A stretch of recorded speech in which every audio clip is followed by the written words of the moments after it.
दुर्गा नदी के किनारे बसा एक गांव फूलपुर। गांव में कुछ 100-150 लोग रहते थे। अंजलि, जो कि पास ही के जिले में रहती थी और 12वीं पास कर चुकी थी, उसके पिताजी ने बेटी को जल्दी विदा करने के लिए उसकी शादी फूलपुर गांव के मुकेश से करवा दी थी। मुकेश कभी स्कूल नहीं गया था और इस कारण वो पढ़ा लिखा नहीं था और बाकी गांव वालों की हालत भी मुकेश जैसी ही थी। मुकेश के घर में उसके माता पिता भी रहते थे। सासू माँ, मैं बाहर मंदिर तक जा रही हूँ, आधे घंटे में आ जाऊंगी। अरे अभी कहीं जाने की जरूरत नहीं है, चुपचाप जाके रसोई में रात के खाने की तैयारी करो। और ये घूंघट क्यों हटा लिया है तुमने? क्या पता नहीं कि इस गांव में औरतें बिना घूंघट के नहीं रहती? रात में अंजलि छत पर जाकर अपनी मम्मी से बात कर रही होती है। तभी गांव की 3-4 औरतें उसे देख लेती है और दरवाजे पर आकर उसकी सास से शिकायत करने लगती है।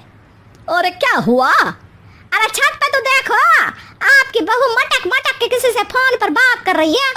दिन भर फोन पे लगी रहती है। अरे कल तो मंदिर के पास वो क्या कहते हैं, सेल्फी ले रही थी। शहर की बहू रखना अच्छा शान की बात है, पर देखना इसके लक्षण से ये तो तुम्हारे परिवार को बदनाम ना कर दे। ये पहली बार नहीं था जब सास से गांव के लोगों ने अंजलि की बुराई या शिकायत नहीं की हो। अब तो ये रोज की बात थी। अंजलि ये सब सुन लेती है।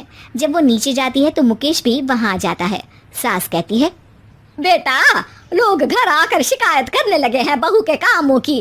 देख लो, पति हो, संयम से रखो इसे। माँ जी, मैं तो अपनी माँ से बात कर रही थी, क्योंकि यहाँ कोई बात करने लायक ही नहीं है और अब मैं माँ के पास ही रहूंगी।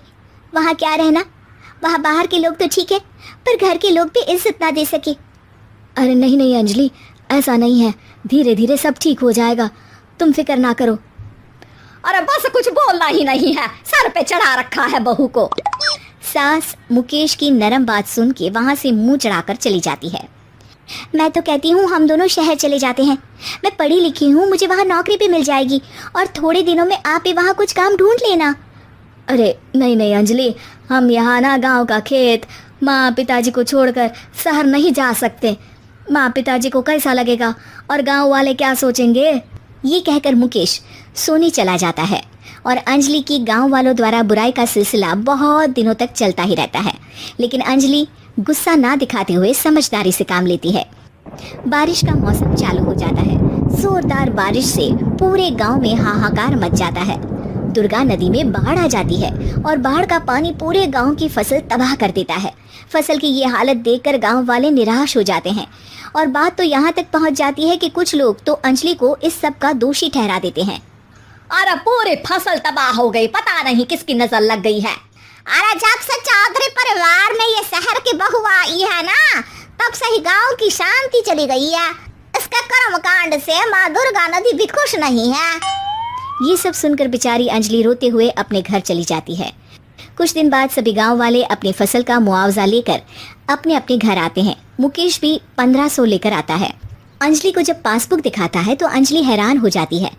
अरे ये पासबुक में तो उन्होंने 4000 की एंट्री करी है और आपको सिर्फ 1500 दिए। सच में? अरे वो सरकारी अफसर आपको बेवकूफ़ बना रहे हैं।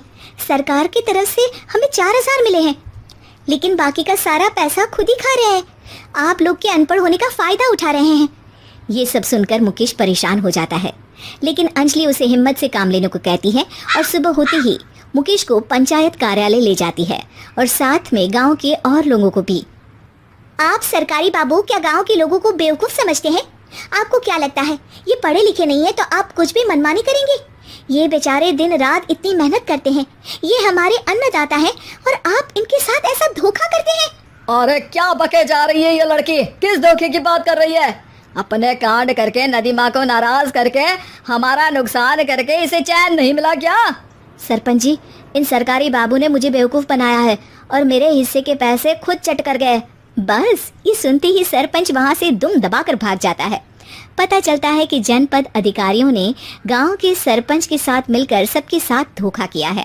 सब लोगों का विरोध शुरू हो जाता है और आखिर में अधिकारी सब गांव वालों के हिस्सों के बचे हुए पैसे उन्हें लौटा देते हैं और कई दिन तक सरपंच गांव में लौटता ही नहीं। अंजलि, तुम नहीं होती तो हम गांव वालों को तो पता ही नहीं चलता कि ये हमें हर बार बेवकूफ़ बनाते हैं। हाँ हाँ अंजलि बेटी, हमें माफ कर दो। हम सब तुम्हें बुरा भला कहते रहे, लेकिन तुमने ही आज हमें बेवकूफ़ बनाने से बचाया है। हमें तुम पर गर्व है बेटी। अब समझ आया कि सरपंच तुमसे नहीं, तुम्हारे पढ़े लिखे होने से नफरत करता था। क्यों ना इस बार हम अंजलि को ही सरपंच पद के लिए चुन ले। क्या कहते हो गांव वालों? पढ़ी लिखी सरपंच। बस पूरा गांव अंजलि के लिए ताली बजाता है और अंजलि की सास उसे खुशी से गले लगा लेती है।